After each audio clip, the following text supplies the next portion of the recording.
Sí, les recomiendo que vean los videos, particularmente pues está el video de Charles Bider, que es muy ilustrante de muchas, digamos, como de los paradigmas que se han creado en torno a los procesos de gestión de innovación y cómo eso digamos, hoy en un escenario diferente, aunque es cosa curiosa porque pues, a veces pareciera que no pasa el tiempo. El video de Charles Bider del año 2004, 2005, ya hace 14 años. Un planteamiento muy interesante un poco sobre cómo se crean productos en los escenarios de comunidad, cómo se trabajan en esquemas de acceso abierto, acceso cerrado a la tecnología, y cómo de alguna manera el paradigma ha ido cambiando fundamentalmente a un escenario en donde ya no es únicamente la gente de investigación y desarrollo, particularmente las personas dedicadas a eso, las que innovan, sino que de un vínculo con un sentido, pues el ejercicio de la comunidad, la construcción de comunidad se vuelve muy relevante, no solo por lo que permite en términos de posibilidades de incorporar a la gente en el proceso, en la creación, en la co-creación, el concepto de co-creación que se vuelve tan significativo, sino que pues de alguna manera incluso en las lógicas del proceso se puede incorporar a este concepto de la comunidad. Bien, entonces vamos a iniciar, porque siempre el contenido es denso y nos queda ahí un poco a veces como apretadita la agenda. Hoy la idea es que al final podamos compartir también algunas preguntas que supongo van a estar en el orden del día.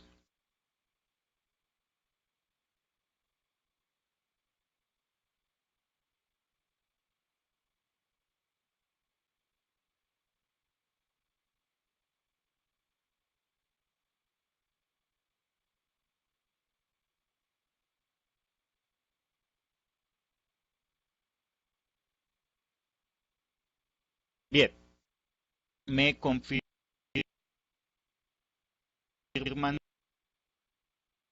si en mi pantalla.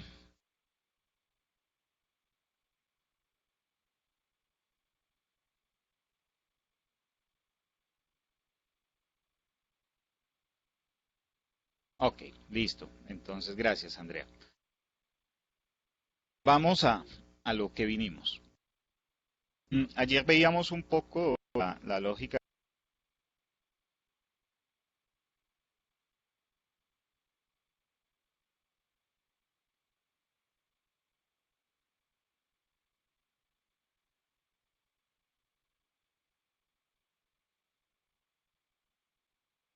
pero está bien.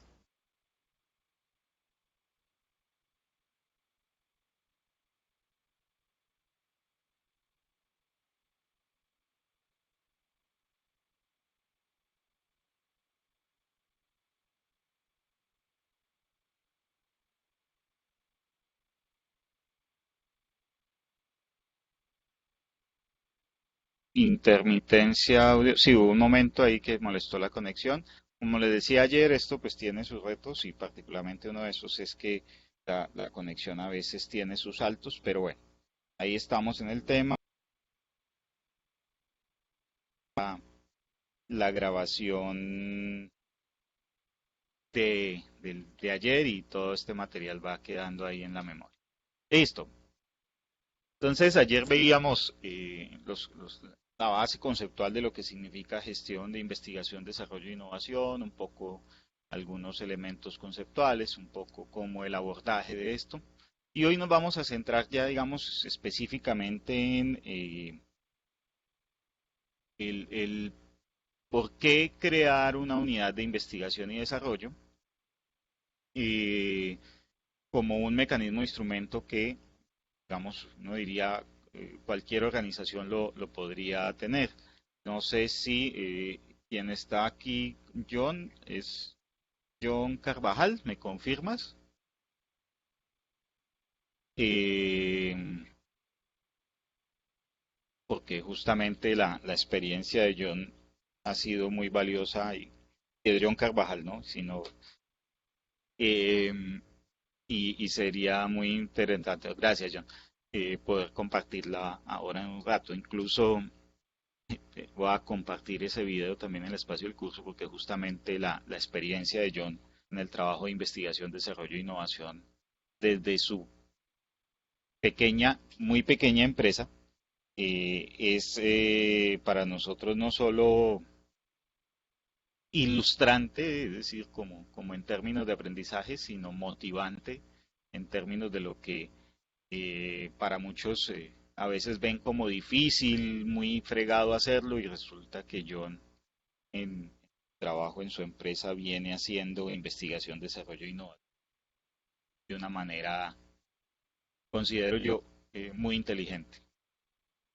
Entonces, gestionar investigación, desarrollo e innovación, como les decía, el video de Charles Bill lo traigo aquí a colación porque pues él nos habla de algunas nociones que son a juicio de él equivocadas y como les decía, esto es del año 2005, 14 años después creo yo que se acentúan y particularmente Charles nos dice esa noción de creer que personas especiales eh, ahí me confirman, Alba Lucía, si estás escuchando bien. Eh, Él dice, personas especiales en lugares especiales generan ideas grandiosas. Y ese concepto se alinea mucho con lo que hablábamos ayer de ese enfoque lineal, de ese enfoque donde fundamentalmente las organizaciones entonces lo que tratan es como de tener gente, entre comillas, muy inteligente, ligada a sus procesos de investigación, desarrollo e innovación. En algún momento las tendencias entonces se movieron a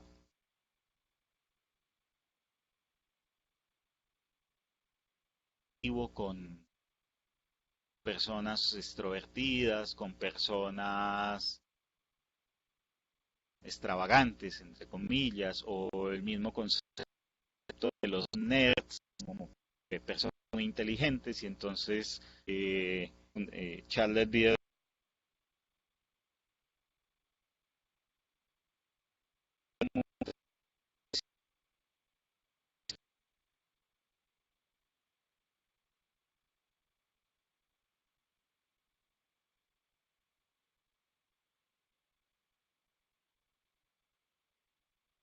se fue desgastando esa idea, pero además en la medida en que surgieron el auge de las tecnologías de información y comunicación y del Internet, eh, pues se contradijo esa noción y claramente el adagio aquel de que dos cabezas piensan más que una, pues realmente lo que nos ha permitido Internet no es dos cabezas ni tres, sino que perfectamente podemos construir comunidades de cientos, miles o millones de usuarios y en esa medida poner a pensar, entre comillas, a esas comunidades en función de un propósito,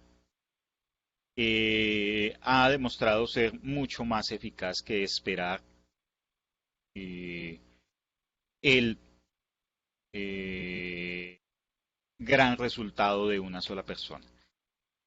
Me dice Alejandro que está sin audio, pero que ya está ok. Listo.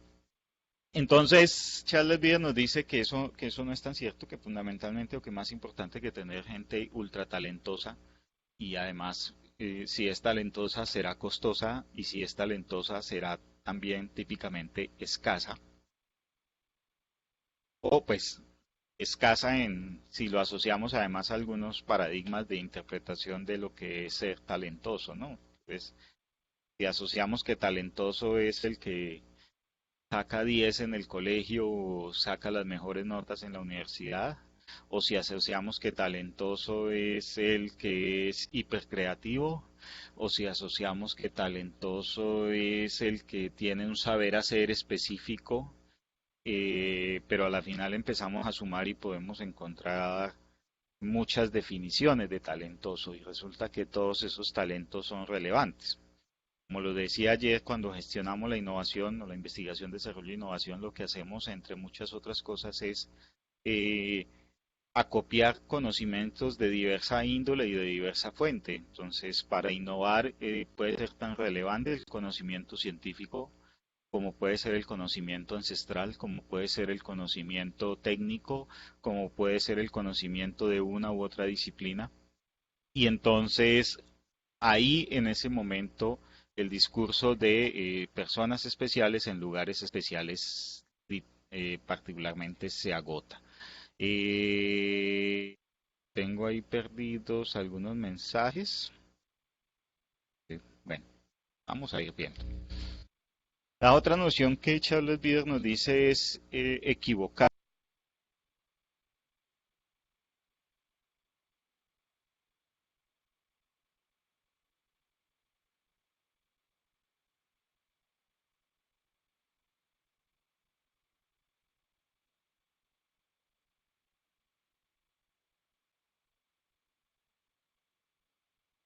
su uso. ¿Mm? ¿Y a qué nos referimos con esto? Pues que en muchos casos ha sucedido que la industria crea artefactos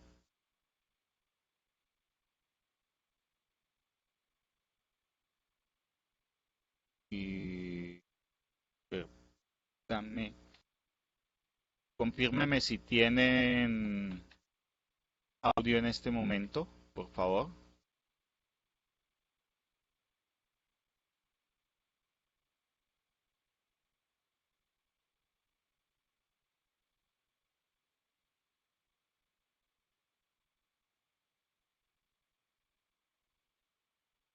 Sí, tenemos ahí unos saltos de conexión por segundos.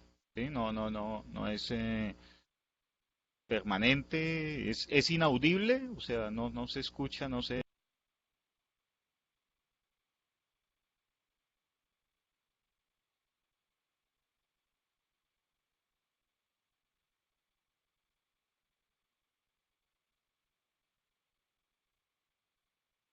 Estamos,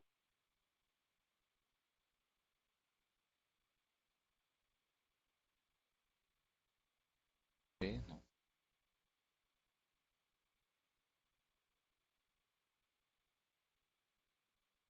Bien, ahí debe estar bien, me está...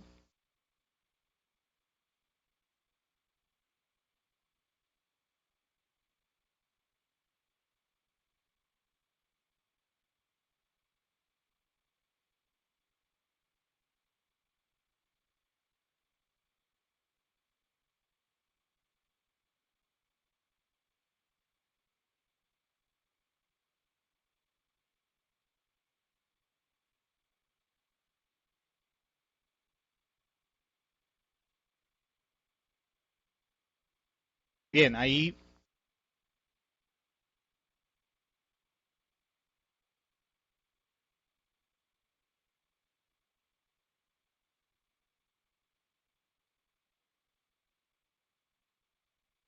tema de conexión con el...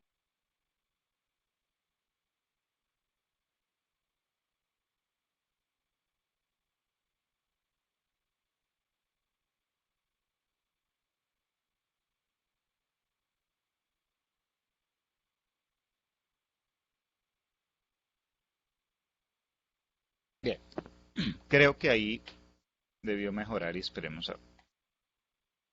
eh,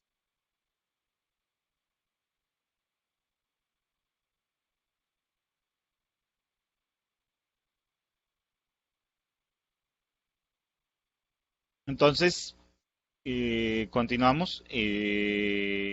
Si hay algo, si hay alguna pregunta, alguna inquietud, alguna cosa que de pronto no vaya quedando clara, me van preguntando y yo con mucho gusto voy reiterando en el mensaje para no dejar ahí en el aire de pronto es ningún concepto. Entonces, se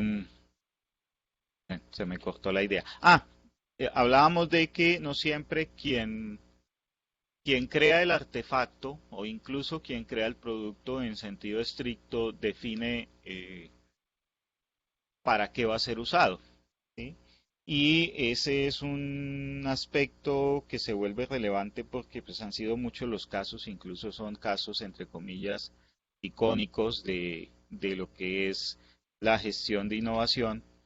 Eh, el que particularmente se dan situaciones en donde los usuarios determinan en mucho el uso del producto, del artefacto y cosa curiosa, eh, por decirlo así, construyen la innovación desde precisamente ese uso. El ejemplo que nos da Charles Bieder en el video es eh, la tecnología SMS, que es la tecnología base para los mensajes de texto. Y nos explica él cómo, curiosamente, durante mucho tiempo, cuando teníamos teléfono celular, empezaron a masificarse el uso de los teléfonos celulares, eh, realmente muy poca gente usaba el teléfono, el mensaje de texto. Con el tiempo, y sobre todo cuando llegó los famosos millennials, el mensaje de texto empezó a convertirse en un mecanismo de comunicación muy práctica, una cuestión de estilo asociada a la cultura de comunicación asincrónica. Y es que nosotros, los que no somos millennials, venimos de lógicas de comunicación sincrónica, es decir, nosotros tenemos que vernos, saber que estamos hablando, llamar directamente, y esa generación eh, construyó otro paradigma que fue la comunicación asincrónica, es decir, que yo envío un mensaje y no necesito una respuesta ya, ¿sí? No necesito hablar con la persona, además que el gusto de tener múltiples conversaciones y múltiples tareas en un artefacto. Y ese uso de los mensajes de texto, pues finalmente es la base de lo que hoy tenemos como, por ejemplo, el WhatsApp o los sistemas de mensajería vinculados a herramientas como Facebook o Twitter, ¿sí? Eh, entonces, pero eso, quien se inventó la tecnología y los mensajes de texto, eh, no contempló ese comportamiento. Fue realmente, incluso era una tecnología en desuso, pero cuando llega a estas comunidades, estas personas le dan uso. ¿Sí?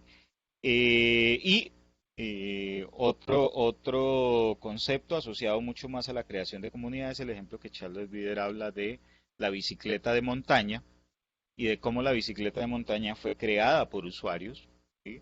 No fue creada por una empresa que dijo vamos a diseñar una bicicleta adaptada para salir a montar por las trochas o por los destapados o por donde no hay carreteras, sino que en la práctica fueron un conjunto de personajes que él llama los proams, personajes que están dispuestos a hacer cosas con estándares muy altos, a dedicar recursos, tiempo y que además son supremamente apasionados con algunas actividades que desarrollaron en ese caso particular la bicicleta de montaña y luego las empresas cuando se dieron cuenta de ese fenómeno, entonces dijeron, ve, aquí hay una oportunidad de negocio, ¿sí? Pero no hubo un diseño, nadie puede reclamar para sí ni la patente ni el diseño inicial conceptual de la bicicleta de montaña, o por lo menos no una empresa.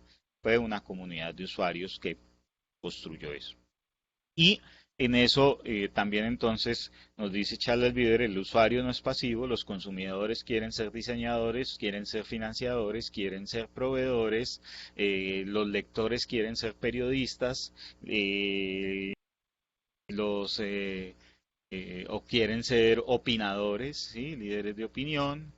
Entonces, en la medida en que el usuario deja de ser pasivo, pues esto plantea unos retos tremendos, porque pues, si antes ya teníamos dificultad gestionando investigación, desarrollo e innovación con unos pequeños grupos de personas, pues cuando a mí me dicen, oye, no, pues, y se con la lógica de la empresa de consumo masivo, es tal vez más duro, ¿sí? Y pues si mi empresa de pronto es una empresa de modelo business to business, o sea, que yo proveo a otros negocios y que de pronto no tengo un número importantísimo de clientes, como puede ser en muchos casos las empresas que usted, pues mi comunidad no es tan grande, pero si yo soy Coca-Cola o si soy Papas Margarita o si soy una empresa que fabrique productos de aseo, alimentos, consumo masivo, pues mis usuarios finalmente pueden ser millones de personas. Entonces, eso, organizarlos a ellos y así no fueran organizar a ese millón, pero tome usted el 1% y eso le da 10.000 personas construyendo productos. Esa lección se aprendió particularmente de un producto que tiene Lego y que es un inspirador de los conceptos de innovación abierta, que fue realmente un producto que sacó Lego que tenía algunos defectos, por llamarlo así, no cumplía con algunas especificaciones que los clientes querían, pero lo que sucedió en Internet es que se crearon comunidades de gentes que empezaron a adaptar modelos, a cambiarle especificaciones al producto, a hacer nuevos diseños con el producto. Y cuando Lego se dio cuenta, dijo, miércoles, aquí tengo una oportunidad tremenda. Y hoy por hoy, desde hace muy buen tiempo, Lego tiene una plataforma en donde hay gente, por llamarlo así, gomosa, que diseña figuras en Lego y esas figuras si efectivamente alcanzan una puntuación, un, un, un reconocimiento donde la gente dice, sí, está chévere, entonces esas figuras Lego las fabrica y las coloca en el mercado. ¿Sí? Además, entonces ya el consumidor ahí en ese caso no solo diseña, sino que termina convirtiéndose en un proveedor y un proveedor que obtiene una ganancia derivada de unas utilidades que la empresa obtiene de vender los productos que este usuario diseñó. Entonces, ahí hay una dimensión, gestionar I+D en la lógica de las comunidades. Otra persona que es estudiosísima de estos temas y que ha venido trabajando, que también tiene algunos videos, que se llama Mariana Mazzucato y con un artículo publicado en 2012 con Pelin de Mirel, habla del crecimiento y de esa correlación que se supone existe entre innovación y crecimiento. Y lo que dice Mariana Mazzucato, bueno, en su artículo, que también no lo he compartido, pero se los comparto en el espacio, lo que ella dice es palabras más, palabras menos, que eh, sí, innovar genera ganancias, innovar genera crecimiento en la industria, pero no todo el mundo, ese crecimiento no se manifiesta igual en todas las organizaciones. Y aquí nos devolvemos a lo que hablábamos ayer un poco, y es que por qué se necesita o se plantea el concepto de entrenar a la organización. Bueno, porque finalmente, si puede que en algunos casos una organización esté preparada para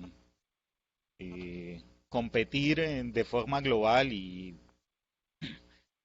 utilizando las metáforas del deporte, eventualmente una organización con suficiente entrenamiento y con suficiente disciplina y muy posiblemente también con una acumulación de talento particular puede convertirse en un competidor global, ¿sí? Con algunas ventanas de oportunidad, ¿sí? Pero esa fórmula no es plana, no se repite fácilmente, y puede suceder que en las mismas condiciones, con el mismo dinero, con las mismas recursos aparentes, puedan otra empresa en el mismo entorno no logre esos resultados y finalmente lo que dice es que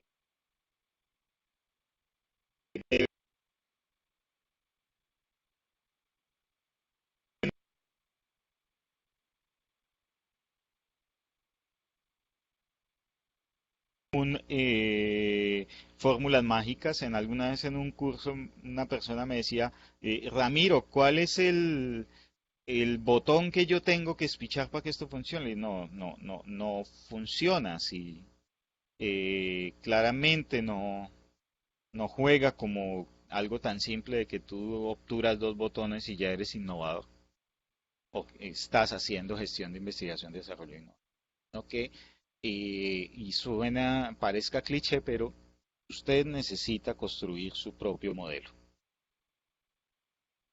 y entender y mirar efectivamente qué de lo que existe funciona, qué no le funciona. Y un tema importante que también a veces se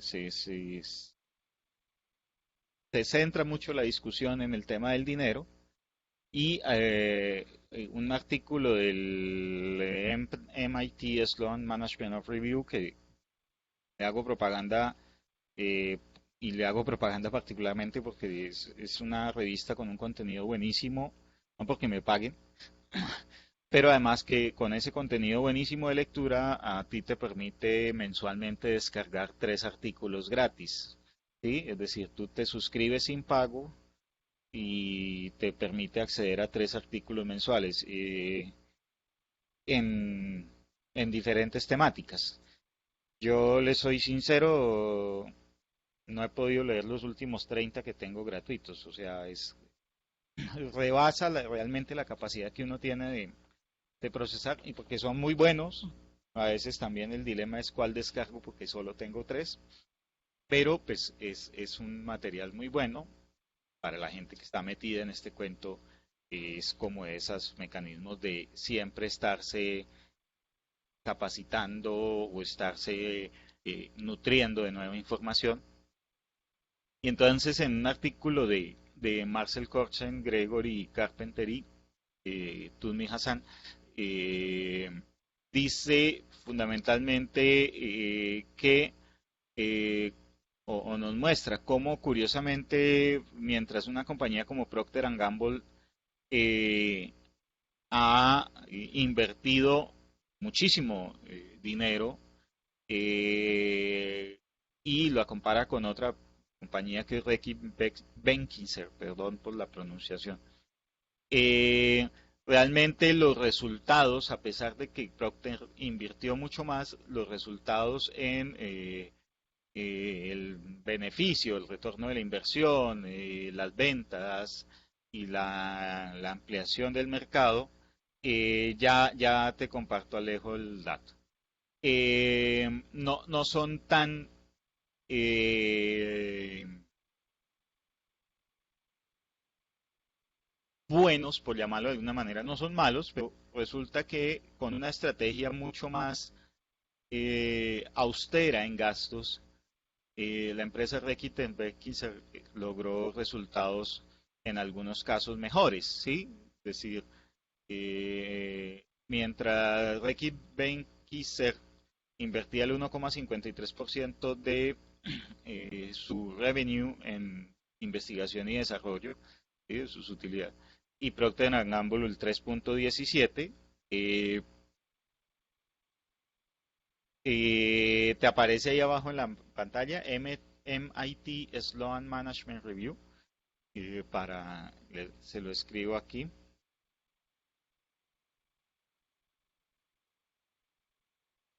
Ay, gracias, José.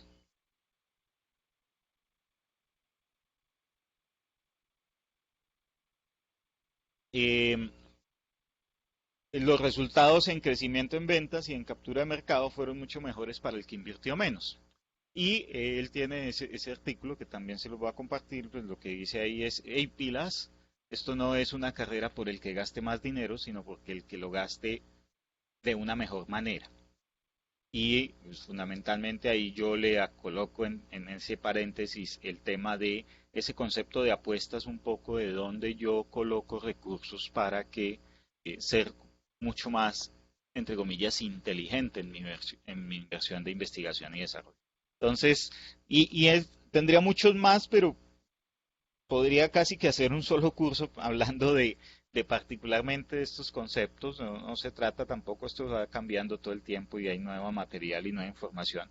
Pero un poco el tema es comunidades, un poco es necesidad de construir modelos propios y un tema es no es cuestión únicamente de plata y no necesariamente de plata, que también lo veíamos ayer cuando hablábamos, y es que muchas empresas, particularmente en nuestro contexto, se quedan en es que no tengo plata. Resulta que no necesariamente es un tema de recursos. ¿Qué define que una organización sea innovadora? Pues bueno, nosotros hemos hecho una colección de ocho comportamientos o factores que describen una organización innovadora. Y es que fundamentalmente hay un tema y es que lo definen como una variable en la función misional. ¿Esto qué significa? Significa fundamentalmente que si usted por sí mismo, en lo que usted considera es el deber ser de su organización, eh, no contempla innovar, pues ya de entrada es difícil que logre innovar. Y nosotros hemos visto casos particulares en donde fundamentalmente muchas personas pues no lo quieren hacer y quien no lo quiere no lo logra, ¿sí? Y hacer una declaración explícita de cómo efectivamente una organización quiere innovar es un tema muy importante, ¿sí? Desde luego, uno diría, la, la, la innovación por sí misma no es un fin, sino un medio. Pues sí, no, de alguna manera muchas de las organizaciones que son reconocidas como innovadoras, pues es parte de su secreto es que efectivamente se reconocen a sí mismas como que parte de su propósito es cambiar el mundo, cambiar la forma de cómo se hacen las cosas, generar una serie de valores y por ahí derecho eso no se logra haciendo más de lo mismo. Desde luego, promover la creatividad, no me voy a tener demasiado, pero pues una organización que pretende innovar es una organización que no restringe la creatividad y en esto pues, también hay que decirlo que hay muchas prácticas y vicios al interior de las organizaciones y especialmente de los directivos que, que van en contravía precisamente de promover la creatividad.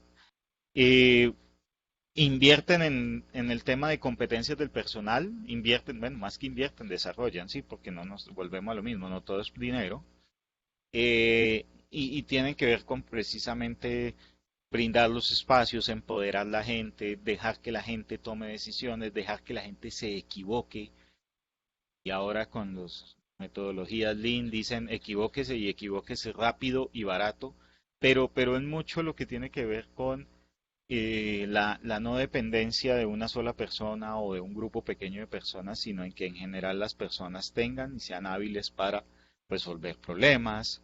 Eh, Últimamente se está hablando, por ejemplo, de una competencia que se vuelve fundamental hacia el futuro, que es el pensamiento crítico, la capacidad crítica, ¿sí? Un poco ahí, esto ya es de mi cosecha, y es que nosotros vemos que particularmente en muchas organizaciones la lambonería, ¿sí? El personaje que siempre le está diciendo al jefe, ay jefe, usted como todo lo hace bien, ay jefe, usted como todo, y resulta que pues se vuelven una gran talanquera para innovar, porque finalmente es un círculo vicioso en donde una persona o un grupo de personas se están adulando y a la final todo el mundo espera es que una sola persona decida y los demás aplaudiendo. Y se necesita el que ponga la voz en contra, el que alce la mano y diga no me parece, el que cuestione, ¿sí? Obviamente, las organizaciones que innovan gestionan información y conocimiento, es un tema clave y es un tema que con las múltiples herramientas que existen, habrá algunas que necesitan herramientas informáticas robustas, habrá otras que necesitan esquemas simples de pronto o herramientas más simples, pero en general las organizaciones, y tiene que ver incluso con algún tema también de cultura, de no despreciar el conocimiento, de no subvalorar, sino lo contrario de entender que precisamente el conocimiento es el que nos lleva a innovar. Y pues obviamente el tema de la información, ¿sí? ¿No? Que venga, es que hace unos años vimos una cosa y alguien se acuerda, pues cuando usted empieza en las organizaciones a depender de la memoria, pues ya tiene serios problemas. Obviamente destinan recursos, y es un tema que es crítico, y es que en la vivencia nuestra, en los procesos que hemos llevado y a la gente que hemos llevado el mensaje, pues típicamente la gente dice, no, pero es que no hay plata y es que es una quejadera en nuestra idiosincrasia suele pasar, pero usted ve que tienen recursos, pero no, yo eso más bien espero que otro se arriesgue y cuando funcione yo ahí sí miro cómo compro lo que funciona. Y resulta pues que si usted adopta esa, un enfoque estratégico, pero es un enfoque estratégico en el cual usted siempre va a ser seguidor.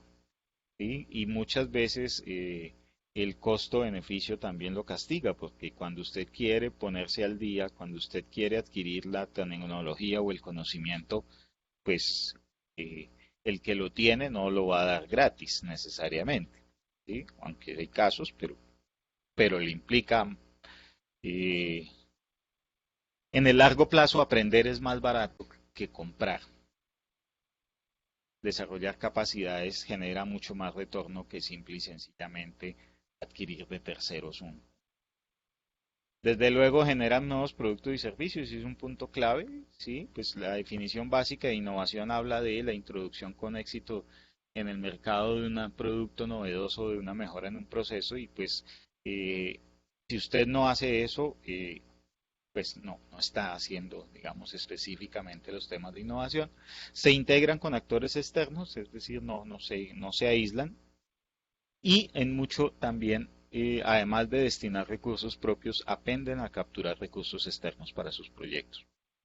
Esto es lo que ven a la derecha, su pantalla, Electronics to Go, es un cliente nuestro con el cual hicimos la implementación de sistema de gestión de innovación y pues, son frases del gerente eh, de diversos momentos, pero particularmente en la evaluación, el momento en que presentamos sustentación ante conciencias de lo que hicimos, 25% de nuestros ingresos provienen de productos lanzados en los 2 últimos años. ¿Sí? Y si ustedes tienen la oportunidad de hacer ese ejercicio en una empresa, háganlo. En la empresa donde están, háganlo. Identifiquen efectivamente de los productos que ustedes lanzaron en los 2 últimos años, cuántos representan en ventas. Y ustedes empiezan a darse cuenta efectivamente. Ahora, uno diría, pero es que eventualmente no crecimos en ventas. Sí, usted no crece en ventas por múltiples factores macroeconómicos, porque llegaron más competidores, por muchas cosas. Pero el hecho de que los nuevos productos representen un porcentaje en su portafolio, pues es una señal de cómo efectivamente la innovación le está pegando a su flujo de caja, a sus estados financieros y en general a muchas cosas, ¿no? O sea, a la generación de empleo, a la generación de valor para múltiples actores de la organización. Otra frase que dijo, hablando con Adner, que es el gerente y uno de los socios de la empresa, me decía, Ramiro, en la recesión vendemos menos, pero estamos ganando más plata y tenemos mejor flujo de caja. Y eso fue un resultado del trabajo que hicimos. ¿Por qué?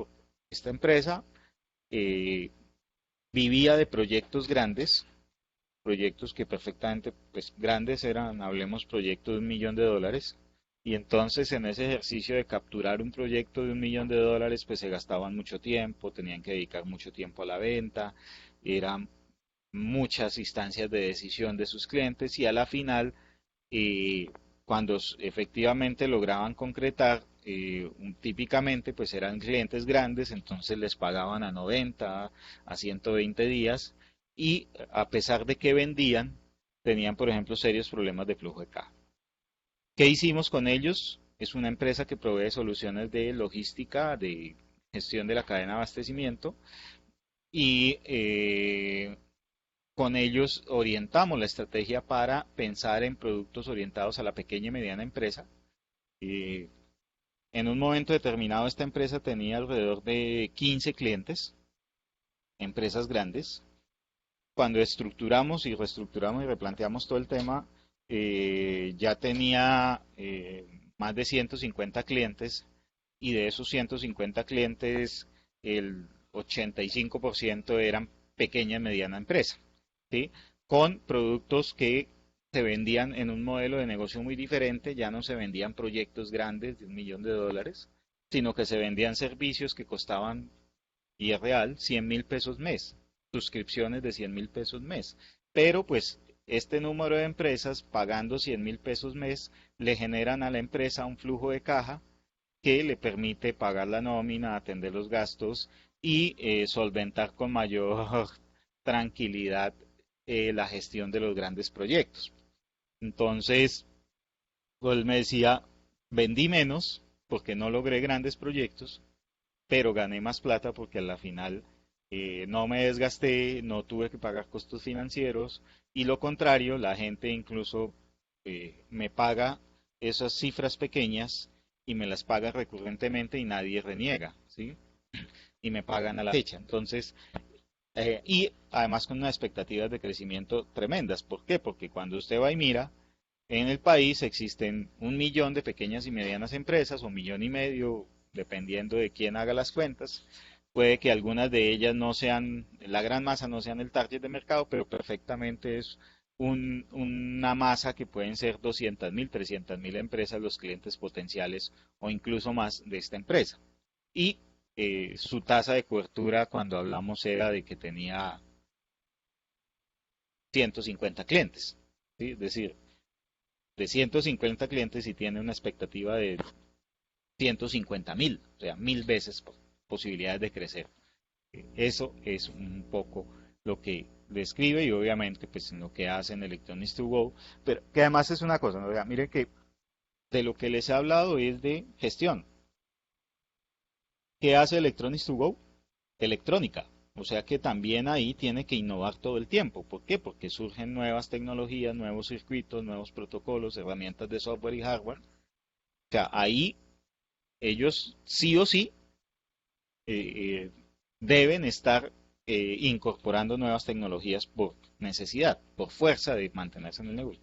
Pero gestionar la innovación era entender el negocio más allá de simplemente la tecnología. Estamos mal en Colombia.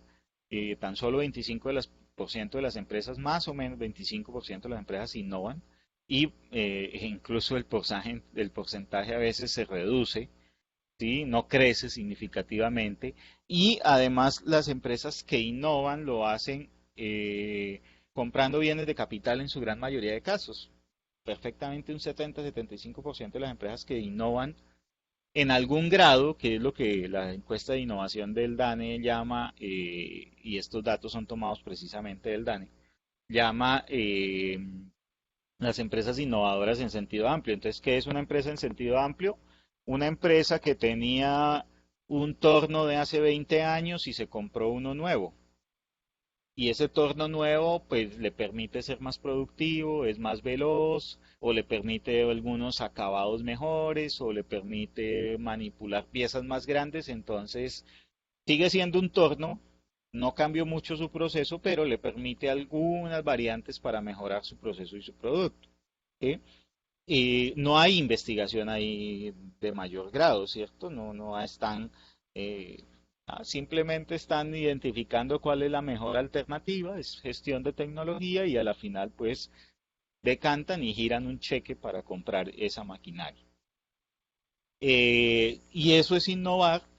Típicamente eso no lo financiaría Colciencias a menos que esté integrado en un proyecto de mayor envergadura, pero es una forma, o sea, comprar software, comprar hardware, comprar maquinaria, adecuar las instalaciones, son maneras de innovar, y en eso es que la gran mayoría de empresas que innovan están metidas. Realmente el número de empresas que hacen trabajos fuertes de I más D que es decir, que incorporan conocimiento de frontera, que están metidos en lo último de guaracha y son de la tecnología, representan, dependiendo de si son manufactura o servicios, pero la cifra es similar, un 0,2% del total de las empresas.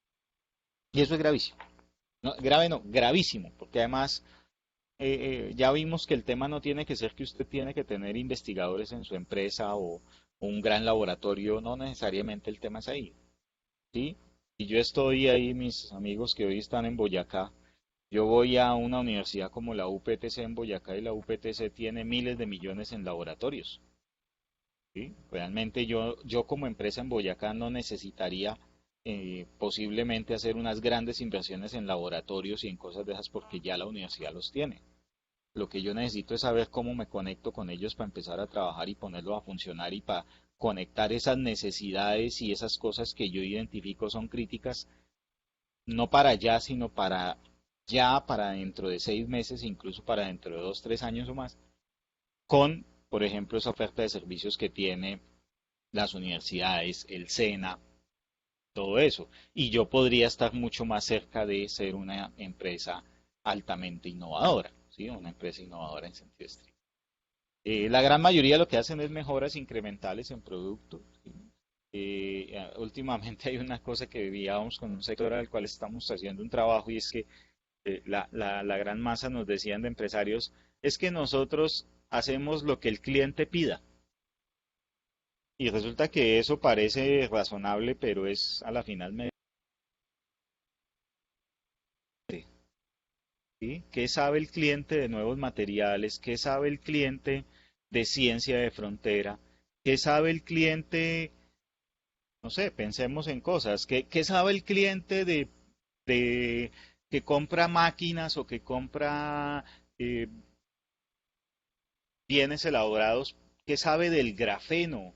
¿O qué sabe de los recubrimientos de titanio? ¿O qué sabe de una serie de tecnologías que son la frontera?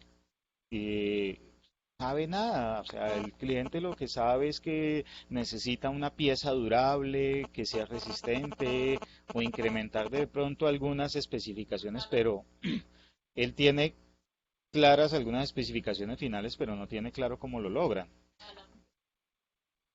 Entonces, eh, pretender que hacerle caso al cliente no es la mejor forma de innovar necesariamente. Acuérdense ayer, el jalón de la demanda es uno, pero el empuje de la tecnología es otra dimensión. Y pues el cliente no necesariamente conoce de eso, ¿cierto? Y son múltiples los casos, entonces, pero cuando usted le pregunta a los empresarios, su frase típica es que lo que el cliente pida. Y volvemos, además que, ay, sí, pues, sí, lo tiene razón Luis Fernando, si los clientes hubieran querido una carreta con más caballos y más rápidos, eh, decía efectivamente Henry Ford. Y claro, además el cliente te puede llevar pues a cometer errores gigantes porque tu visión no necesariamente es la visión de experto, ¿sí? Entonces, eso. ¿Qué hacen? Hacen sistemas de gestión de calidad, hacen algunas cosas para mejorar los procesos, pero realmente estamos muy, muy, muy mal. Y muy, muy, muy mal, póngale todos los superlativos que quiera, porque y este discurso a veces choca en algunos escenarios, sobre todo cuando habla uno con la gente de los centros de desarrollo tecnológico, con la gente de las instituciones, y dicen, no, pero es que mire, el indicador subió. Eh, sí, yo no voy a mencionar el departamento donde sucedió, que vi una conferencia donde la persona dijo, en este departamento de región del país, en el año antepasado tuvimos 3 patentes y este año pasado tuvimos 4 patentes. La producción de patentes se incrementó en un 25%. Es una falacia. O sea, porque 3 patentes o 4 patentes es una cosa insignificante. Las compañías de frontera en el mundo producen 3.000 patentes al año, una sola empresa. Y entonces un departamento, una región de Colombia que produce 3 patentes, pues eso es, prácticamente nada, nada. Y decir que creció el 25% es engañarse. ¿Sí? Pero pues eso, estamos muy, muy mal. Pero bueno, por eso también estamos aquí nosotros en este curso, porque finalmente este mensaje necesita como unos misioneros que lleven este mensaje, porque la gente no tiene conciencia de esto. ¿Sí? En el país no se tiene conciencia de esto. Aunque a veces tienen conciencia de que están mal, pero tampoco actúan, ¿no? Entonces un poco como que, oiga, se nos va a venir un derrumbe encima de la casa. Sí, y a los 6 meses, oiga, y eso está que se viene el derrumbe en la casa. Sí, sí, pero ¿qué? Pero pues hay que actuar. Y en eso necesitamos trabajar. En donde además necesitamos trabajar mucho es en cómo nuestros directivos de empresas se incorporan a este proceso. Eh, y cosas que particularmente también vemos, eh,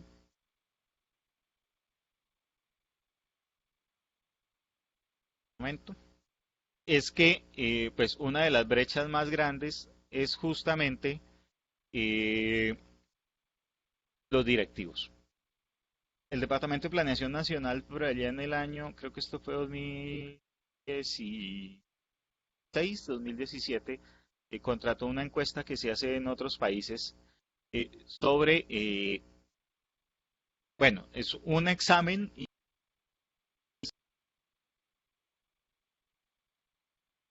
y luego les preguntan,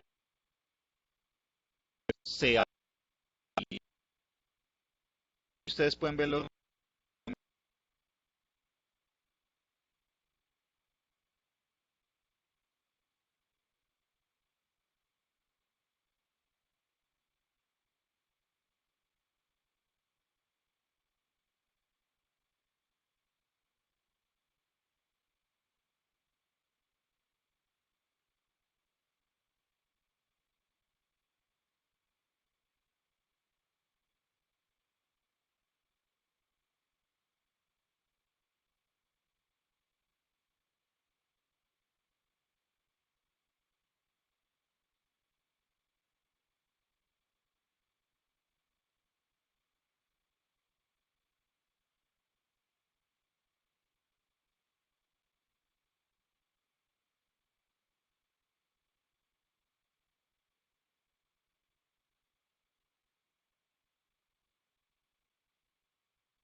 ¿Me confirman si me están escuchando, por favor? Ok. Eh, entonces, que usted obtenga calificaciones malas, pues puede ser entendible. Mucho, el acceso a información es limitado, eh, nuestros niveles educativos tienen serias deficiencias y pues seamos sinceros, llevamos décadas, décadas en esta situación, entonces si tenemos problemas de lectura y escritura a nivel de educación básica, pues ¿qué podemos esperar de unos gerentes que pues sí obtienen un título universitario, pero dentro de las mismas limitaciones de capacidad de lectura y escritura, por ejemplo? Entonces, eso no es malo per se, digamos, es real, son datos y hay que darlos, dicen los muchachos en Twitter. Eh, ¿Cuál es el lío? Que cuando usted le pregunta a la gente cómo se ve a sí misma, ellos se calificaron casi que al nivel de los mejores del mundo. Los únicos que ganaron fueron los mexicanos que se calificaron muy superior.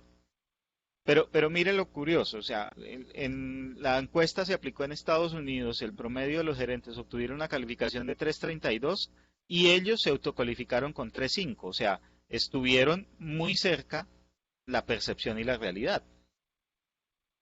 En Colombia obtuvieron una calificación de 2.5, perdieron el examen, pero cuando se autocalificaron se pusieron 3.7, la brecha más grande de todo el mundo. Incluso los mexicanos obtuvieron mejor desempeño, pero ellos también se echaron mucho. Y esto ahí, pues la frase suena dura, pero realmente es cierto. O sea, tras de incompetentes agrandados, es decir, tras de que tenemos una serie de limitaciones, el mensaje es no lo reconocemos, sino que lo contrario, eh, nos vemos a sí mismos como unos duros y lo podemos extrapolar a otras dimensiones.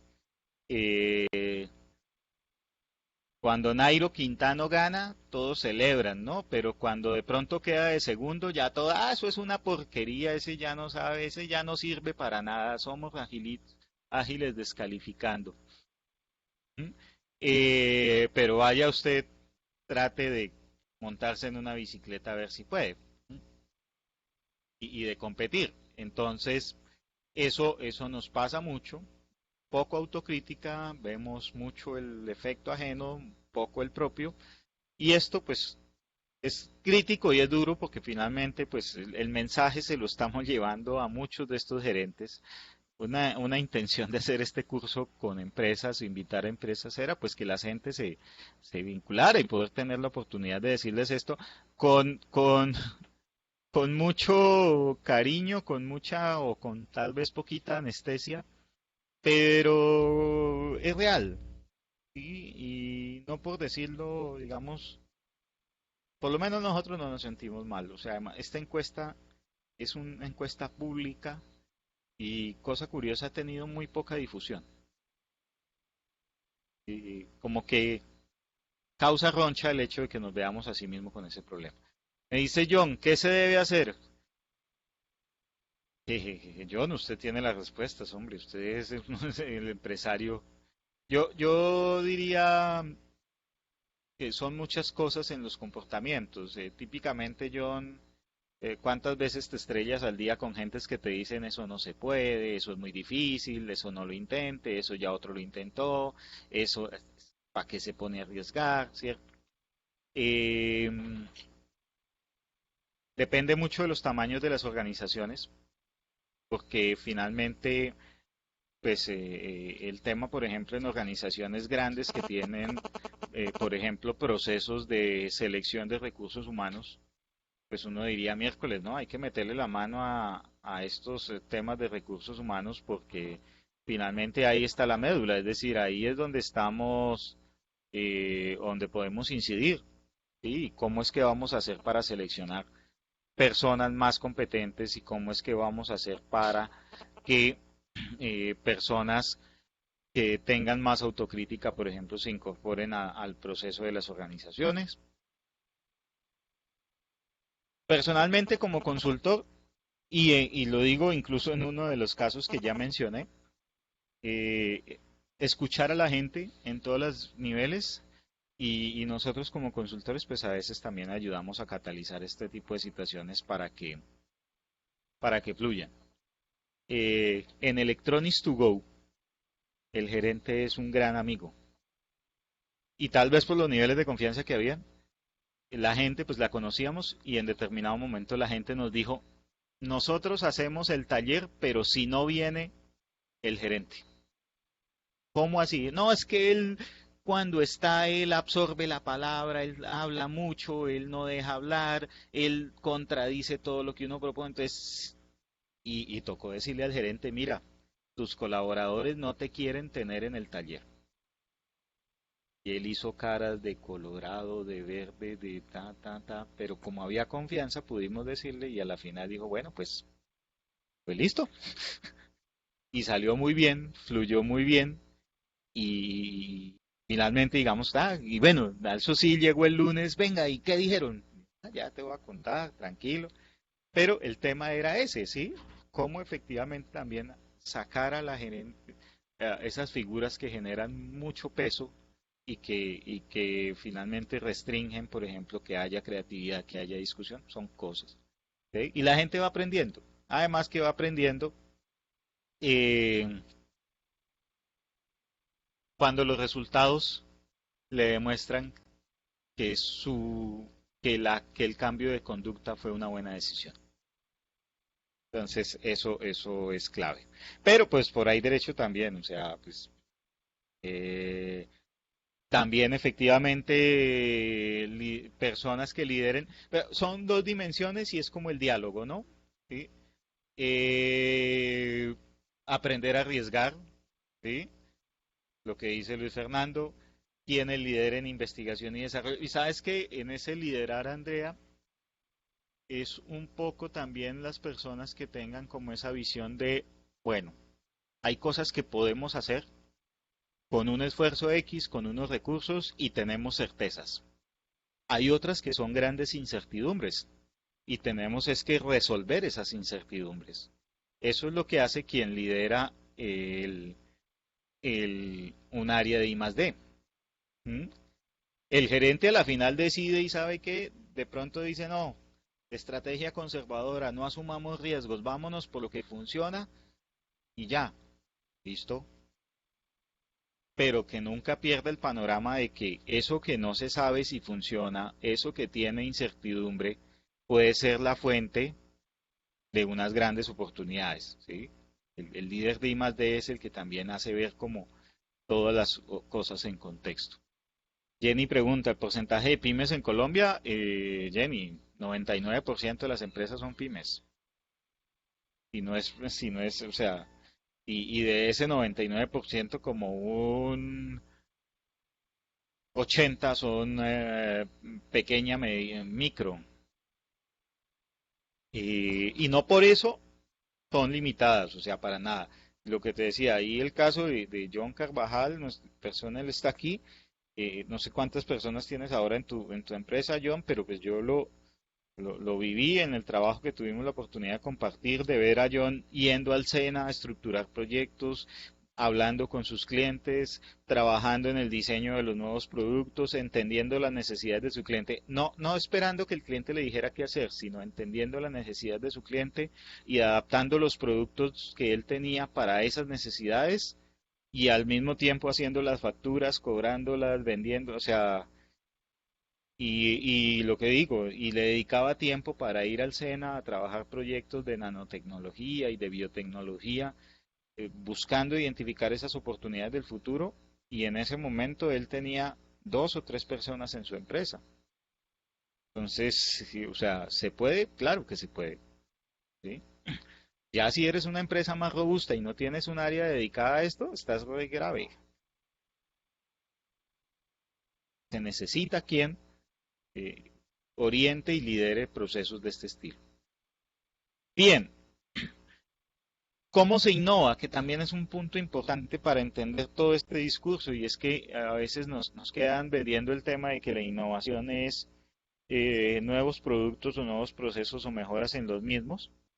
Eh, pero, pero, ese es un enfoque entendida la innovación desde la naturaleza de los resultados. Es decir, yo innovo cuando hago nuevos productos, yo innovo cuando mejoro procesos, hago modelos de comercialización o incluso cuando estructuro nuevos modelos de organización, que era algo que mencionaba ayer Patricia, tal vez en Manizales, que hablaba del modelo de gestión de la organización.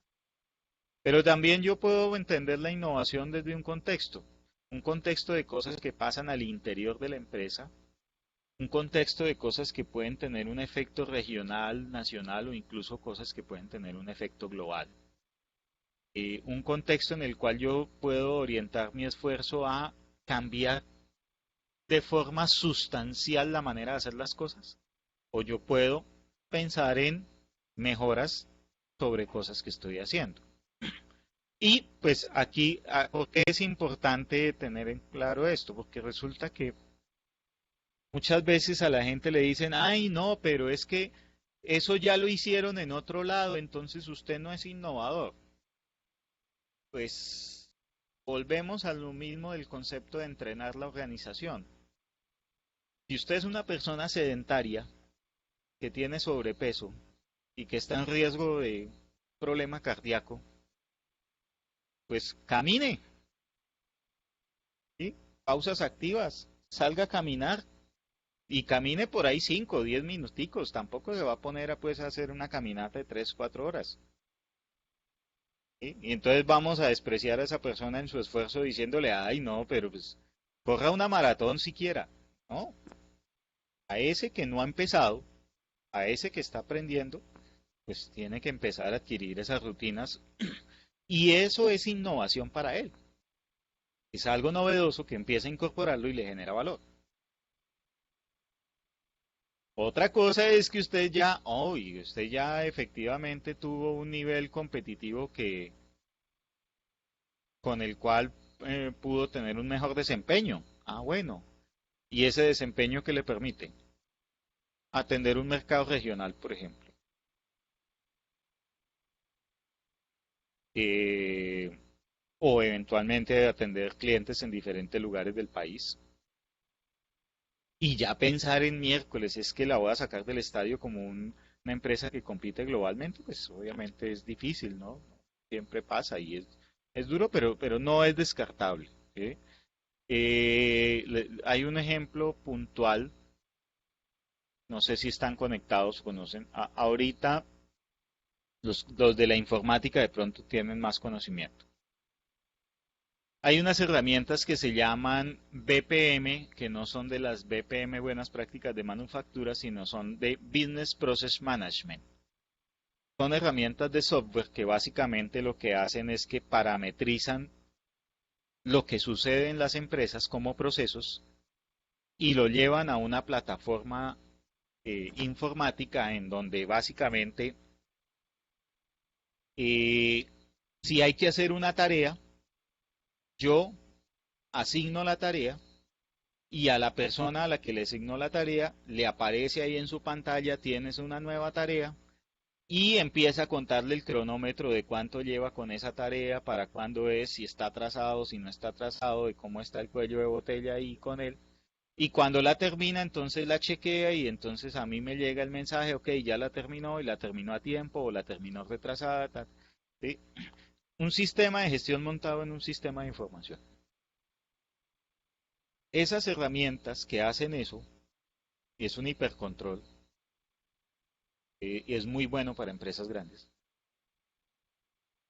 Hay dos empresas de software que tienen sede en Colombia que se llaman, ay, una se me olvidó el nombre, una se llama Visagi eh, y la otra se llama Colosa y son empresas de software que tienen sede en Colombia. Es software desarrollado en Colombia, que donde menos vende es en Colombia. Andrea Lacons. Entonces, ya te contesto ya. Eso, o sea, ellos son innovadores globales y no son empresas muy grandes. En software es relativamente más fácil hacerlo. Pero en general, además que usted, pues, la gente que está haciendo, por ejemplo, cafés especiales, pues está teniendo incluso algunos impactos de orden global. Están logrando, por ejemplo, posicionar productos en mercados pues, altamente segmentados. Y lo están haciendo desde las veredas. Entonces, que si se puede trabajar las micro con innovación abierta, claro que sí, Jane. Nosotros lo hacemos todo el tiempo. ¿Sí? Y es más, casi que es mandatorio hacerlo. Ahora, para todo el mundo, innovación abierta es innovación. O sea, la definición ya, o sea, pensar en innovaciones cerradas en donde yo tengo un grupo exclusivo y yo no me junto con nadie y no hago alianzas, no tiene sentido. Y con las pymes todavía más, pues porque pues imagínate que ellos escasas de recursos, pero además con tanto conocimiento de acceso libre que hay por ahí, la vía de innovación abierta es el camino. Dependiendo de del conocimiento que da origen, entonces hay innovación en la tecnología, en los mercados, las finanzas, pero también hay innovaciones en la pedagogía, en la enseñanza eh, y en el enfoque social. Puede haber innovaciones abiertas, innovaciones cerradas, dependiendo de la fuente de conocimiento y de recursos. Eh, Ahí están, ¿me escuchan bien? De Marcela que se bajó el volumen. Eh, un ejemplo para Jane Carolina, o Carolina. hace un par de años una tuitera, pues muy conocida por ser tuitera y que tenía muchos seguidores, hizo, sí, en este momento no estoy compartiendo la presentación, eh, hizo un ejercicio de crowdfunding, es decir, de búsqueda de recursos para crear un libro con arquitectura bogotana. Y ese era su emprendimiento. Entonces, lo que hizo ella fue que pues tomó las fotografías, construyó los textos, editó el libro hasta un punto, pero ya llevarlo a la corrección y a la mejor edición y a la impresión le valía, no sé, 30 millones de pesos. ¿Ella qué hizo? Implementó un crowdfunding y prevendió el libro eh, a 2.000 compradores o a 1.000 compradores que le dieron 30.000 pesos por libro. Con eso financió el libro. Obviamente después siguió sacando ejemplares y siguió vendiendo y ahí obtuvo su ganancia, pero prácticamente lo que hizo fue, eh, lo que hizo,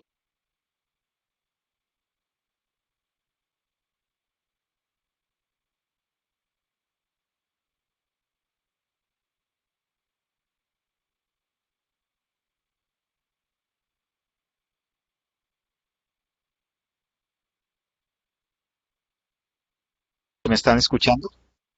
Sí, lo de la presentación ya lo resuelvo. Listo. Entonces decía que ella hizo un crowdfunding. ¿Y ella qué es? Una microempresa. Listo. La innovación frugal, la innovación inversa, la innovación sostenible, tiene que ver más con principios orientadores, es decir, con si hago innovación con poca plata, si hago innovación eh, con, eh, por ejemplo, ahorita el tema de la sostenibilidad se ha vuelto una cosa muy, muy importante. ¿Sí? Eh,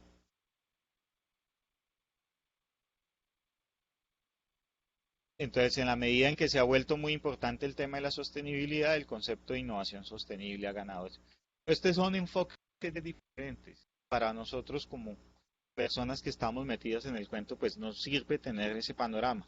Y a la final, muy seguramente mucho se decante por la primer, el cuadro de arriba a la derecha de nuevos productos, o sea, como el enfoque de naturaleza y resultados, que es cómo gestionamos, pero no dejamos de tener en la mirada otras posibilidades.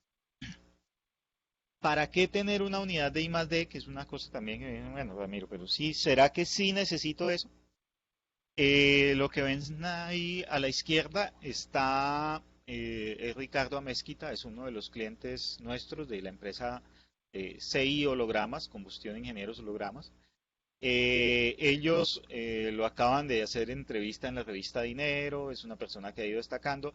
Es una empresa colombiana que está vendiendo hardware a China, está vendiendo máquinas a los chinos para hacer hologramas. Es un doctorado en física, es una persona muy juiciosa, muy estudiosa, muy pilo. Han también ganado premios en diferentes entornos sobre sus tecnologías. Y ellos se metieron en el reconocimiento de la unidad de I más D en la lógica de obtener descuentos en impuestos, pero resulta que como lo que hacen es de verdad grandioso, pues ahora los buscan, los llaman, los entrevistan y les dicen, oiga, eso que hace usted es tan chévere. Entonces resulta que también es un mecanismo para obtener unos reconocimientos públicos que algunos los utilizan incluso como argumento comercial. De hecho, nosotros, yo les decía en la sesión de ayer que habíamos evaluado unidades de investigación y desarrollo en el proceso de Colciencias. Y más de una empresa nos dijo, Ramiro, pues yo quiero tener la unidad para tener el diploma de que Colciencias me reconoce. Pero el descuento en impuestos, ay, pues eso después, pero no, que yo tengo es, yo quiero es que me den ese diploma y ese reconocimiento. ¿Sí? Entonces, pues ser reconocido como una empresa innovadora tiene un efecto en el mercado. Y eso, digamos, pesa y si encima puedes tener free press, mejor. Una unidad de I+D es para incidir en la estrategia. ¿Qué hicimos con Electronics to Go, el caso que les comentaba? Estructuramos una oferta para un segmento que nadie atendía. Pero de hecho descubrimos el segmento, o sea, cuando empezamos a mirar y entrevistamos y planteamos las preguntas, dijimos, oiga, ¿y quién está en este segmento? No, nadie. Entonces, ¿y será que no tienen necesidad? Claro. ¿Y por qué nadie lo atiende? Ah, porque todo el mundo está buscando los grandes negocios con las grandes empresas. Nadie quiere mirar a las pymes. Y resulta que allá estaba la oportunidad de crecimiento.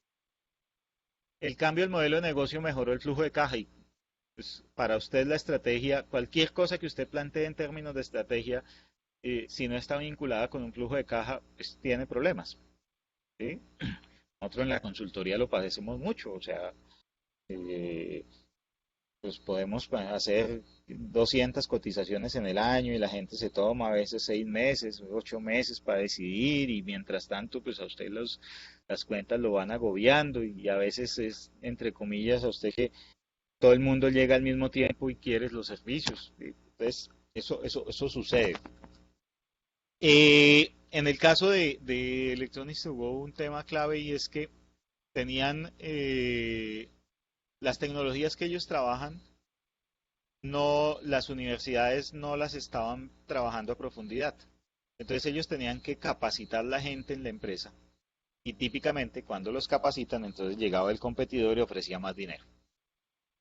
Pero cuando se trabajó la gestión de innovación en esta empresa, una de las cosas que se orientó fue precisamente buscar, o bueno, una de las externalidades, y yo lo diría de pronto, incluso tengo que ser eh, certero en el comentario, una de las externalidades que obtuvimos fue que se mejoró mucho el clima laboral y la retención de personal.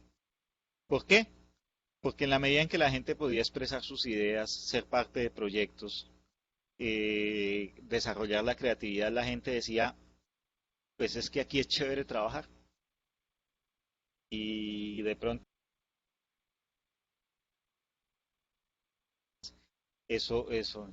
Y cuando en la misma estrategia se identificaron activos intangibles, se trabajaron los temas de propiedad intelectual, el gerente es economista, hizo rápido muy cuadros de Excel, identificó y dijo, uy, ya mi empresa vale más, porque ya tengo identificados unos intangibles que no tenía y ahora eh, los llevo al balance porque esos activos me están generando dinero, estoy vendiendo mi software, mi hardware, lo que estoy creando, estoy facturando con eso. Y si estoy facturando, eso tiene valor. Entonces, miren cómo efectivamente ahí la estrategia juega. Y pues, obviamente, tener una unidad de I+D sirve para acceder a los esquemas de fomento, que particularmente son los necesarios por inversiones.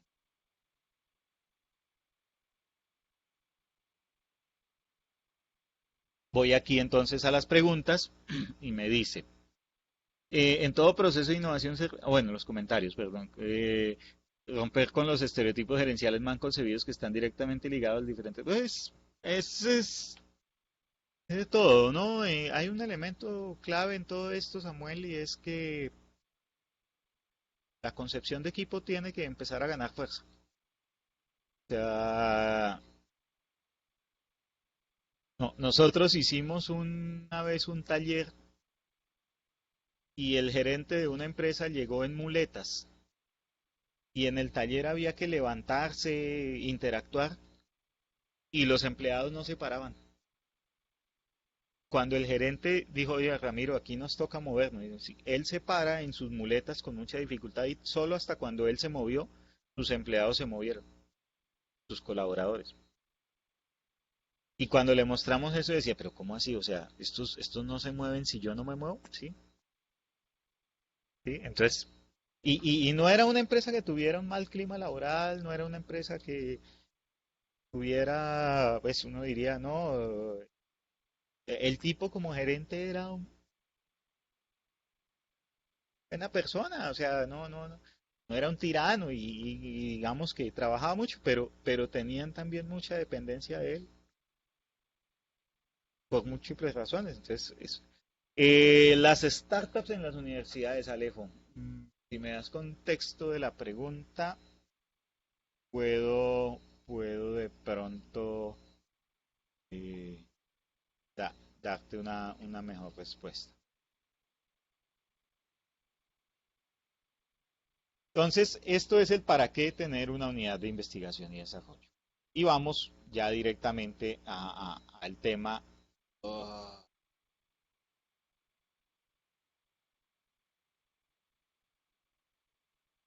de los incentivos tributarios por la inversión en I+D. Colciencias certifica los proyectos.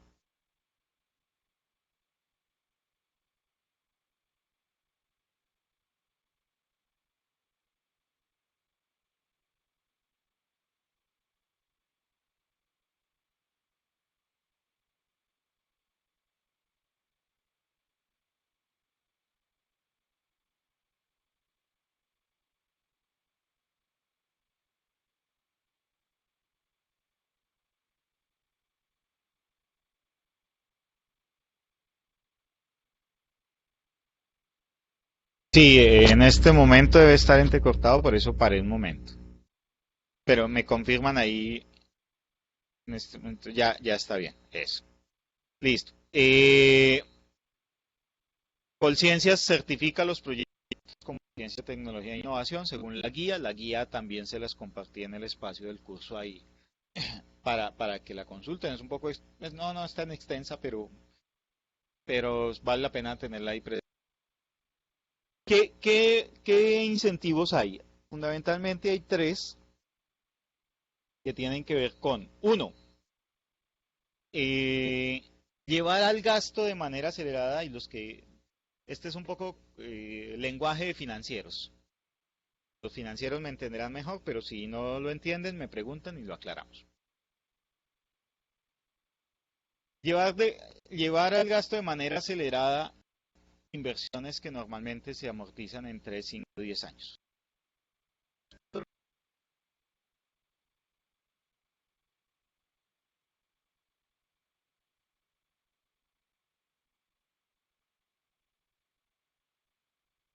Y como es una inversión, no va al gasto, entonces no disminuye utilidad y por lo tanto no disminuye pago de impuestos.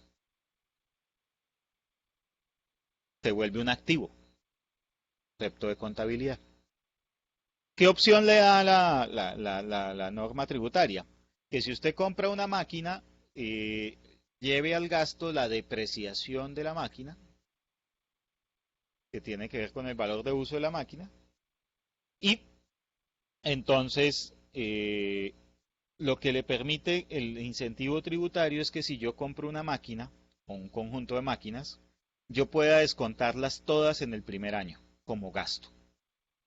Eso me reduce la utilidad en ese año, pero de ahí para adelante me la favorece tremendamente.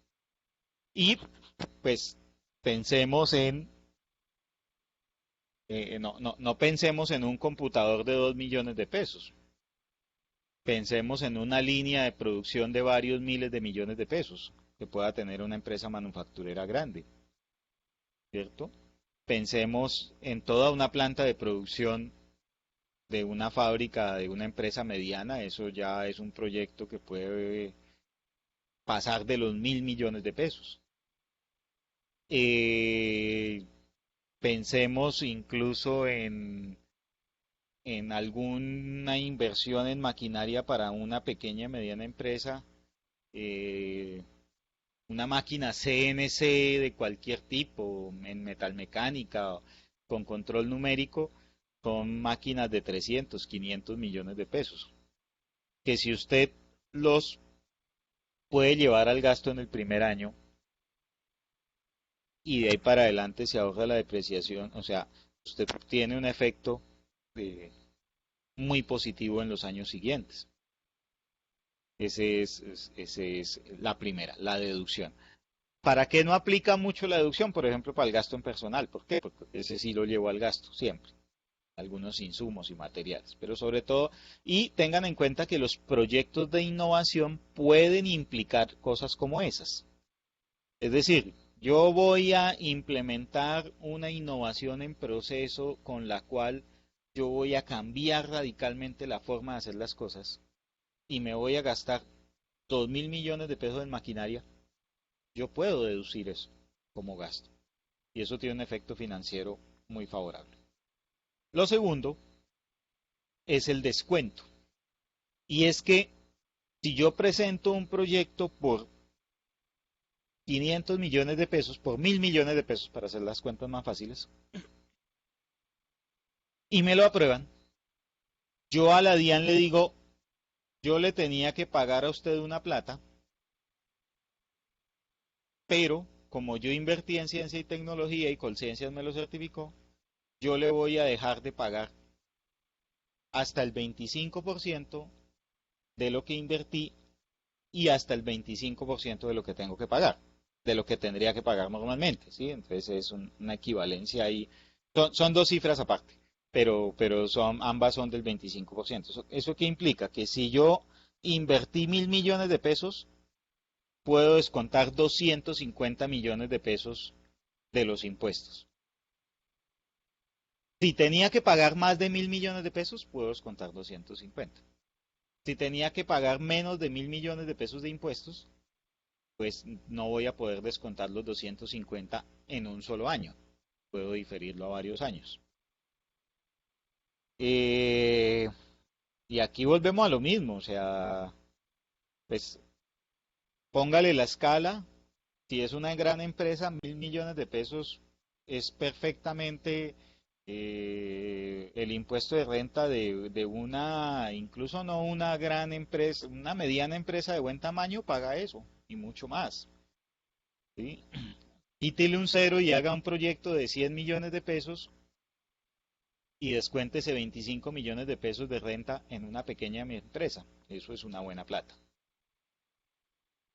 Y un tercer incentivo tiene que ver con que los salarios del personal científico vinculado a los proyectos que Colciencias certifica, pues ese salario está considerado como ingreso que no constituye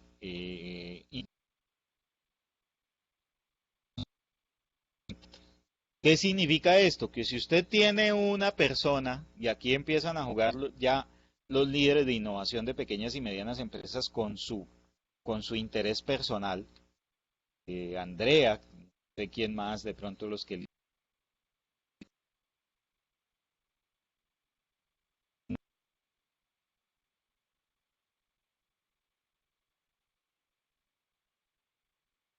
declarar renta y le hacen retención. Puede que no sea mucha plata, pero empieza a pesar.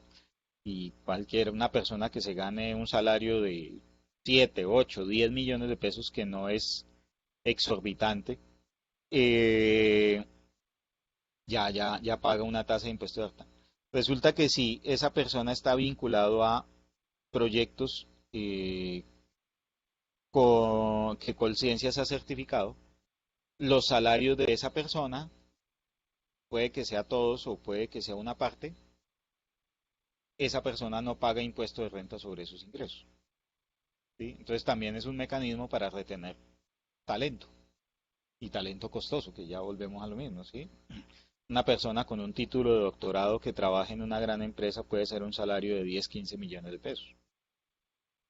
Un gerente de una empresa de mediano tamaño tirando a grande puede ser un salario de 15, 20 millones de pesos. Entonces aquí también le interesa a los gerentes este tema porque pueden descontar eh, impuestos ellos mismos a título personal. ¿Cómo opera en la práctica? Yo voy a exponer esto y ya les contesto preguntas. ¿Cómo opera en la práctica?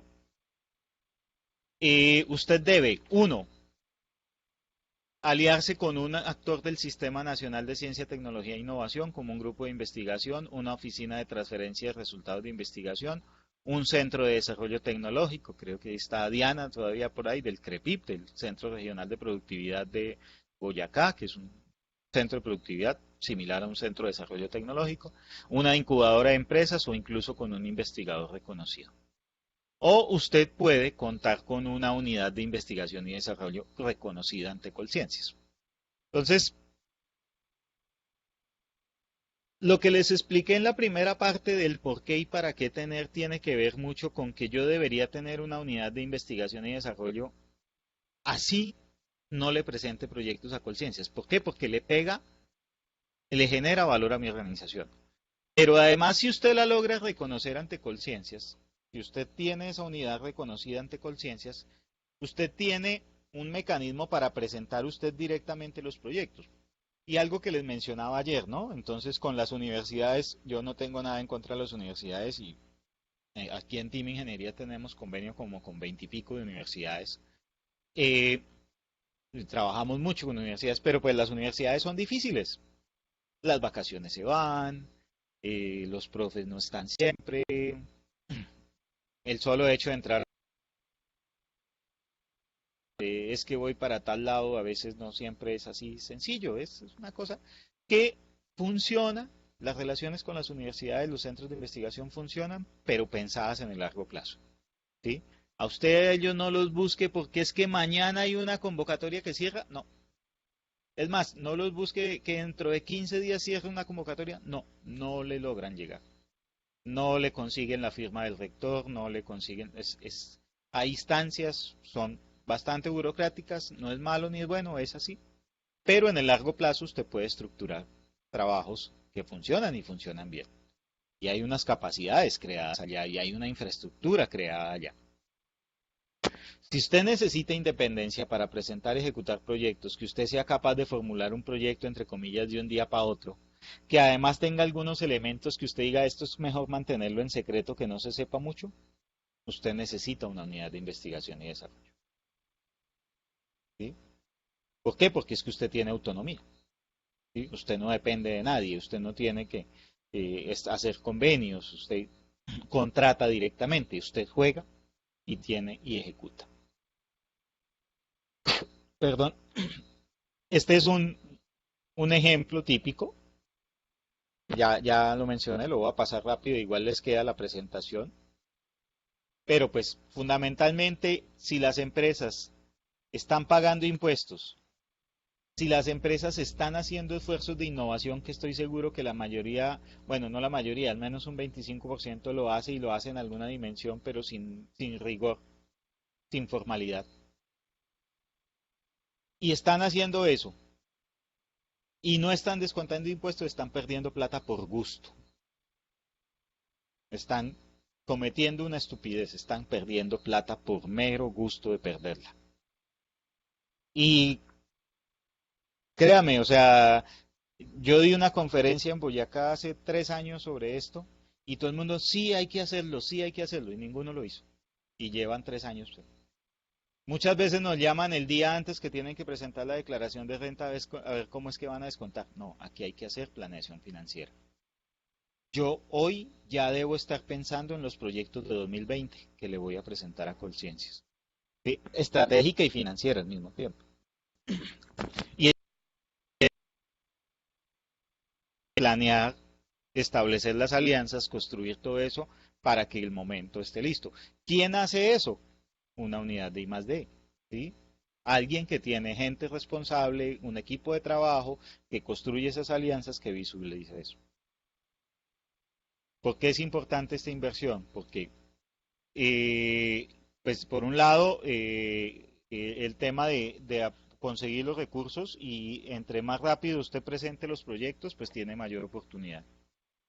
Hay cupos específicos para pymes, implica ser financiera, pero además hay un elemento muy importante y es destinar una parte de lo que usted pagaría en impuestos a sus propios proyectos.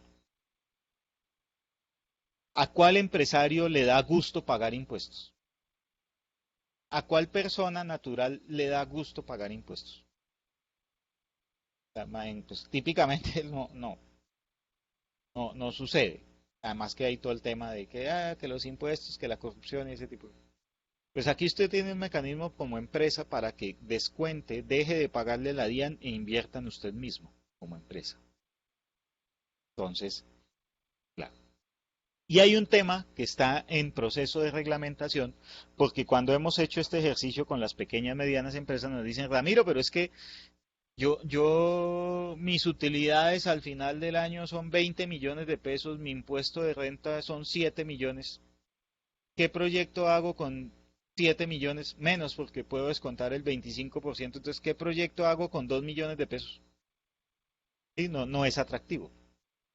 Pero resulta que está en reglamentación y sacaron un mecanismo adicional para pymes, solo para pymes, que la inversión ya no va al impuesto de renta únicamente, sino que se convierte en algo que se llama un crédito fiscal, es decir, como en un dinero que le depositan a usted como un saldo a favor en la DIAN y que usted lo puede cruzar, aunque no es en sentido estricto porque el saldo a favor tiene ahí usted otras implicaciones. Usted lo puede cruzar, entonces usted este mes tiene que pagar 10 millones de IVA. Pues usted lleva la inversión como usted lleva los proyectos, lo presentan, el 50% de lo que usted invierta se lo dan como crédito fiscal y usted con ese crédito fiscal paga el IVA, paga la retefuente, paga, ya no hay CRE, paga los impuestos que tenga que pagar porque usted tiene allá como una platica en caja en la DIAN para pagar. Entonces se vuelve sumamente atractivo porque muchas pequeñas y medianas empresas incluso andan quebradas, ¿sí? No tienen utilidades grandes, pero IVA sí pagan bastante. ¿Por qué? Pues porque el IVA está asociado a las ventas, no a la rentabilidad. ¿Listo? Entonces, con todo y eso que procuré, me extendí, pero aquí ya veo que está esto caliente en términos de preguntas. Dice, voy a devolverme por acá. Andrea, esa inversión debe ser para la innovación, pero indirectamente también aumentará la capacidad de producción de la planta, es decir, no es una inversión exclusiva. Claro, claro, Andrea. Claro, tú compras una máquina, estás innovando en el proceso porque la máquina nueva es más versátil, es más moderna, es más segura. No sé, compras una máquina porque tienes muchos accidentes laborales con la máquina vieja. Ahora, a Colciencias no le dices voy a comprar una máquina. A Colciencias le estructuras un proyecto de innovación que va orientado a mejorar los riesgos laborales y que implica comprar una máquina, pero que implicará una capacitación, que implicará una transformación en el proceso. Ta, ta, ta. Entonces, sí, esa inversión aplica.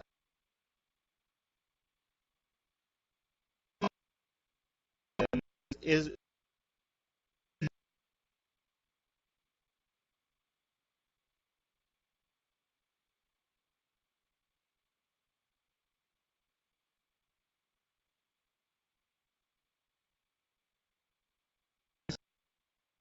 5%.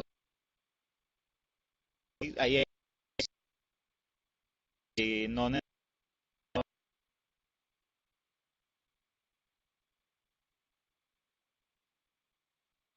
Gracias, Samuel.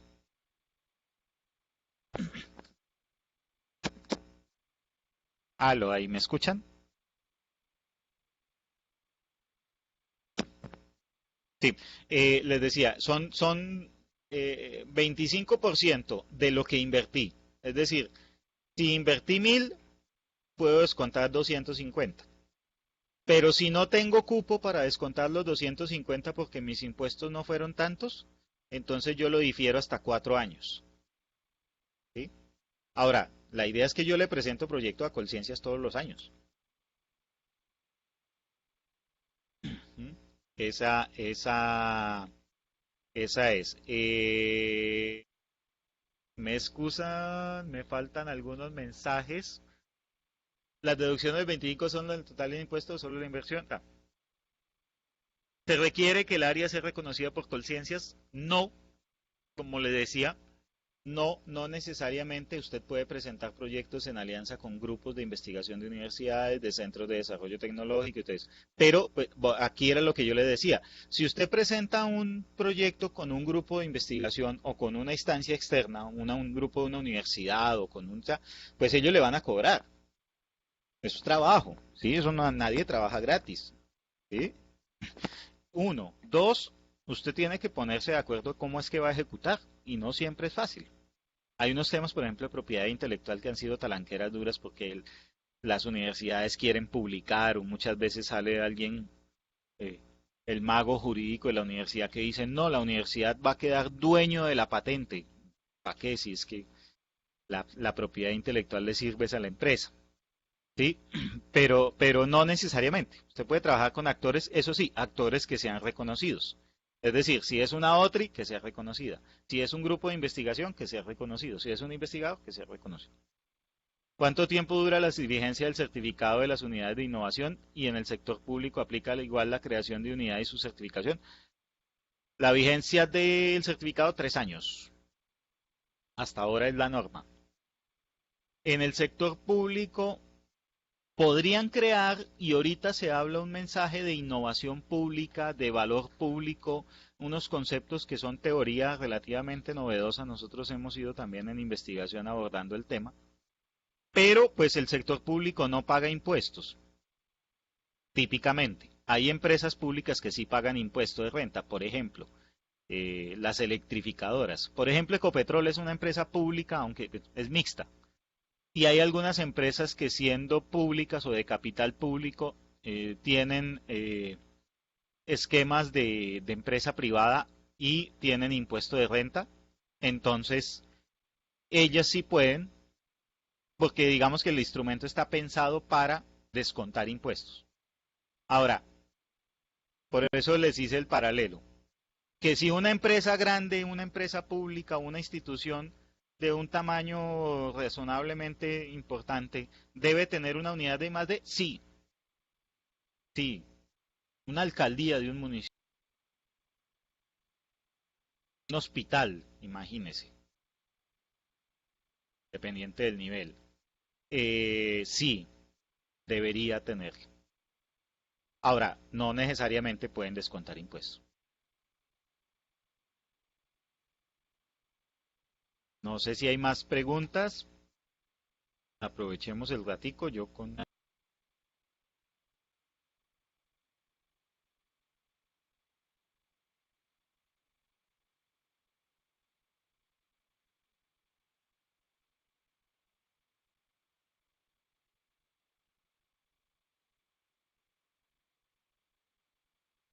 Si hay más preguntas. Entonces, pues este es el contexto. Puso imagen y se fue el audio. Quito la imagen.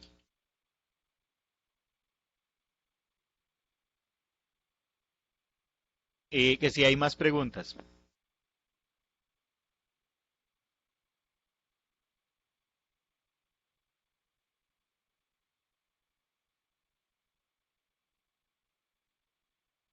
Eh, buenísima pregunta, José. Hay que hacer planeación financiera. Entonces, ya el lunes cerró el plazo, ayer cerró el plazo para proyectos 2019. Ya hoy toca estar pensando en los proyectos que voy a ejecutar en 2020. Entonces no es el impuesto anterior, hay que pensar a futuro, ¿sí? Y hay que empezar a trabajar en lógica presupuestal. Por eso, cuando les hablaba de las unidades de que tienen que, por ejemplo, en el esquema de conciencias tener una formalidad de un centro de costos, pues también una planeación financiera. Es decir, que yo, ahora, siempre es difícil el tema de presupuesto, pero no es inflexible. Es decir, yo puedo tener juegos ahí de decirle a conciencias, mira, no alcance a ejecutar listo porque